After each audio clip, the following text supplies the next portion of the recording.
¿Qué tal, queridos amigos? Bienvenidos nuevamente a nuestra serie Las Voces desde los Cimientos. Esta frase que hemos extraído de Apocalipsis 21:14.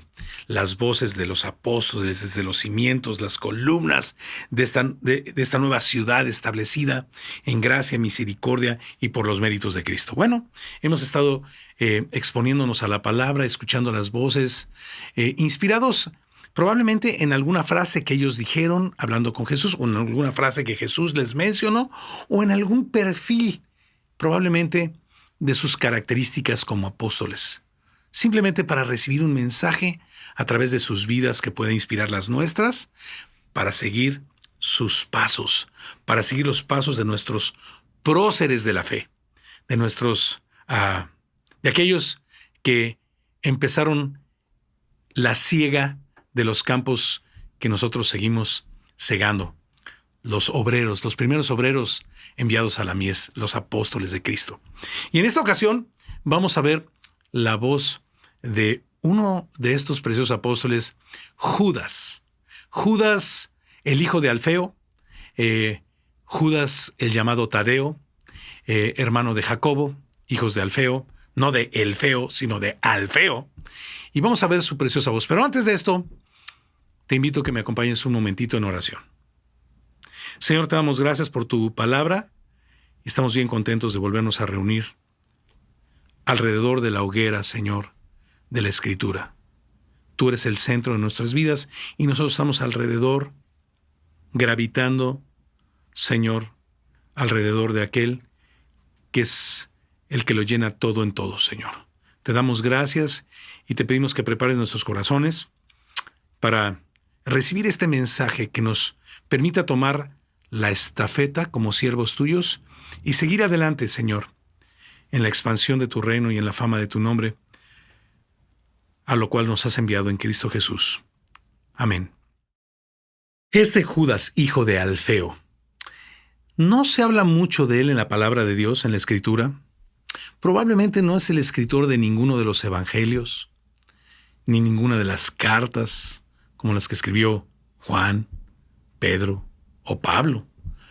Sin embargo, tuvo un momento maravilloso, un encuentro con Jesús cotejado por el apóstol Juan, en Juan capítulo 14, donde hace una pregunta increíble.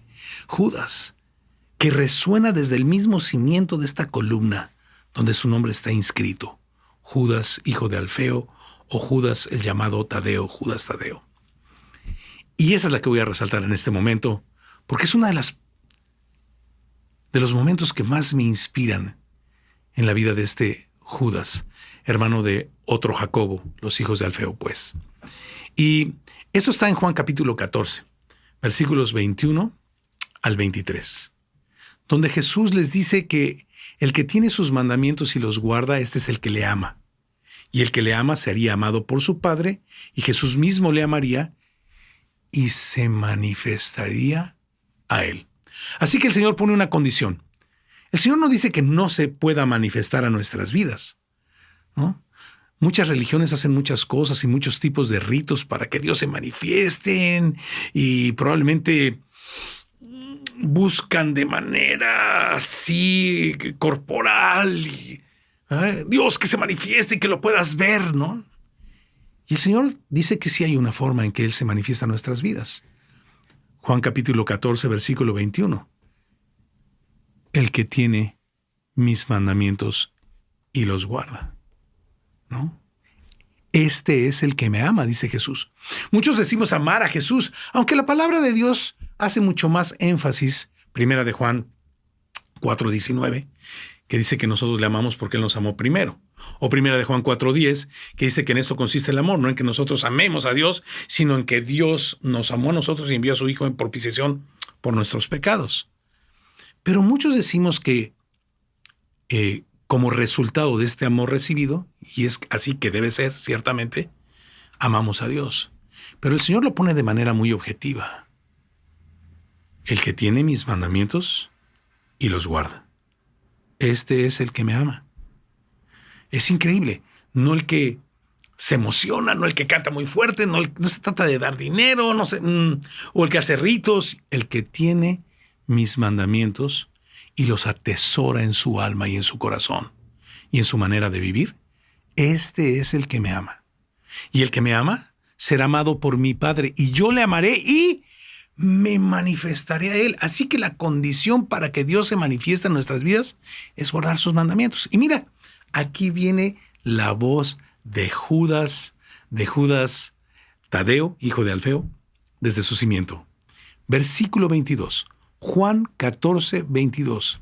Entonces Judas, no el Iscariote, le pregunta: Señor, ¿cómo es que te manifestarás a nosotros y no al mundo? ¡Wow! La expectativa de Judas es muy clara por el Espíritu Santo en que Jesús no habría de manifestarse al sistema de valores de este mundo, sino a los que del mundo el Padre le dio. ¿Dónde dice esto? Pues en Juan capítulo 17. ¿Te acuerdas? Donde dice: de los que tú me diste, ninguno se perdió, sino el hijo de perdición, para que se cumpliese la Escritura. ¿De acuerdo? Así que yo deduzco que Judas Iscariote, no este Judas del que estamos hablando, sino Judas Iscariote, era aquel hijo de perdición, que no fue dado por el Padre al Hijo. Pero de los que me diste, ninguno se perdió. Entonces, he manifestado tu palabra a los que del mundo me diste, dice ese mismo capítulo 17 de Juan. Tuyos eran y me los diste, y ellos han creído que yo salí de ti, Padre. ¡Wow! A los que del mundo me diste. Así que Judas está perfectamente bien alineado por el Espíritu de Dios a una pregunta bastante interesante. ¿Cómo es que te manifestarás a nosotros y no al mundo, sino a los que del mundo el Padre te dio? Y esto es algo increíble. El Señor se manifiesta a los suyos. El Señor tiene compasión de buenos y malos y hace salir su sol delante de buenos y de malos, ¿no? O sea, y hace llover delante de justos e injustos. Pero ¿cómo es que se manifiesta a los suyos que del mundo el Padre le dio? Son aquellos, los suyos, que evidencian el serlo guardando sus mandamientos. Así que Judas le dice: ¿cómo es que te manifestarás a nosotros y no al mundo? Y Jesús responde en el versículo 23. Esta preciosa voz de Judas desde su cimiento, que vuelve a preguntar: ¿cómo, Señor, es que te manifestarás a nosotros y no al mundo? Y el Señor le dice en el versículo 23: el que me ama, mi palabra guardará, y mi Padre le amará, y vendremos y haremos morada con él. Morada con él, no solamente en él, sino con él. Pero aquí está: el que me ama, mi palabra guardará. Así que esta voz de Judas que pregunta al Señor: ¿cómo es que te manifestarás a nosotros y no al mundo?, abre la puerta para una respuesta maravillosa que Dios tiene hoy para ti. Dios y para mí. Dios quiere manifestarse a nuestras vidas a través de su palabra. Porque, ¿sabes?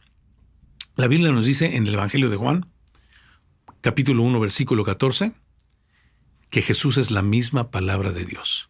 No dice: y el Verbo se hizo carne y habitó entre nosotros y vimos su gloria, gloria como la del unigénito del Padre, lleno de gracia y de verdad. Así que no está equivocado decir que Jesús y su palabra una misma cosa son. El que le ama hoy es el que guarda sus mandamientos, es el que guarda su palabra. Y Jesús y su Padre le aman a este tipo de discípulos, y no solamente eso, se manifiestan a él. Así que yo doy gracias enormemente por esta pregunta de Judas. Probablemente no escribió, como les vuelvo a repetir, un evangelio ni una carta, pero hizo una pregunta que ha respondido probablemente una de las más grandes preguntas que yo pudiera tener delante de Dios. ¿Cómo te manifestarás a mí, Señor? Heriberto, Ramón, Guadalupe, guarda mis mandamientos, guarda mi palabra. Mi Padre y yo te amaremos y me manifestaré a ti.